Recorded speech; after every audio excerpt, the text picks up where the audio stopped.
I don't. Yeah. You good? It's on you. Hey, check it out. My man, 100 grand right here. Where you from, baby? I'm from Illinois. What's your name? Chris. That's Chris, y'all. How do you feel about? So you're from Illinois? Yes. How do you feel about the drug abuse, alcoholism in Illinois? I think it's terrible, and our politicians. Look at the camera. Oh, sorry. You're good. You're good. It's terrible. Our politicians need to do a better job to address the issue, hold those accountable, bringing those drugs and poisons into our community, but also at the same time have places where people can go, resources, addiction treatment centers, things like that. But at the end of the day, it affects all of us. It affects our communities, our safety, everything like that. Most of all, that's somebody's brother, mother, sister. That's somebody. I like this guy. So we need to have help for those people and stop treating them like second-class citizens, like they don't matter because they have an addiction and they have an issue. He's good. He's good. I like this guy's good. No, and it's so true, man. Because we're all human first. And it's a disease, you can call it a choice, a disease, whatever, but these people, they keep putting these drugs into their body, man, and people are dying, right? Yes. Talk to us.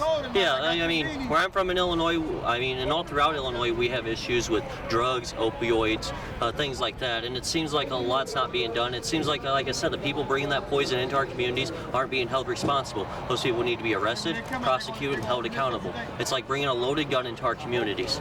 I've got your video, guys. This guy's a beast. You got a card, bro? I don't, but I can give you my information. Yes, yes. Good stuff, good stuff. Have you had any family members get affected or friends, anything like that, get caught up either way, whether it be drugs or institutions? I mean, there's been family, friends, things like that have all dealt with issues like that.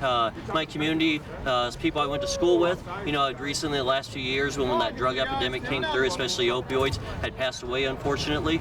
And it seems still like nothing's getting done. It still keeps getting worse, and something has to be done about it before it ends up getting uncontrollable and out of control. Yeah. I mean, really, at the end of the day, we need to hold also our pharmaceutical companies responsible that are pushing these opioids, and also all the doctors that were writing prescriptions like candy, just handing them out. I mean, I honestly feel like a lot of those doctors that were pill pushers, like they were, need to be held accountable as well. A lot of them were. They had the pill mill popping from Kentucky to Florida years back, decade back, and a lot of the doctors were. They were just, like you said, they were just writing them like candy, man, you know what I mean? Yes. Writing prescriptions, and a lot of them were held accountable, but that didn't stop it. Is that what you're saying? Yeah, I still feel like the issue's still there.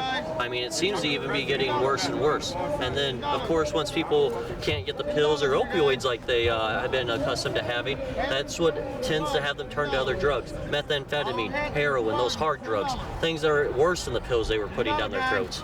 I mean, and at the end of the day, like I said, that's still somebody's loved one. That's still a human being. There's something to somebody, a mother, brother, father, sister. Like I said, they're still somebody's family. So, and at the end of the day, they're Americans too. Woo! Tell them again. At the end of the day, they're Americans. Yes, sir, my man. And we need to look after our fellow Americans and treat them like they should. And even if they're struggling from a disease or an addiction, I mean, they're still a human being. They're still an American, and we all have our shortfalls and shortcomings. And Yeah, we don't shoot our wounded, do we? no, Huh? we Tell shouldn't. No, we shouldn't at least anyway. Good stuff. Thank you so Hey, thank much. you so Yeah, let's get some information, man. Yeah, you gotta. You got Yours, Andrew. what? Oh, yeah. Here, call me. Seriously, send me your number. All right, I'll shoot you a text. We might try to get you back down. Oh, what's my Costco car? What Yeah. you doing, man? Hey, thanks, brother. I Yeah, appreciate hit me you. up, bro. Hey, Thank you. You killed it. Do you ever go through Illinois? I haven't. No, I haven't been through Illinois. You do. I We're know. going to do a trip. We do. We're gonna do some road trips, things like that. We're on. You can hit the Andrew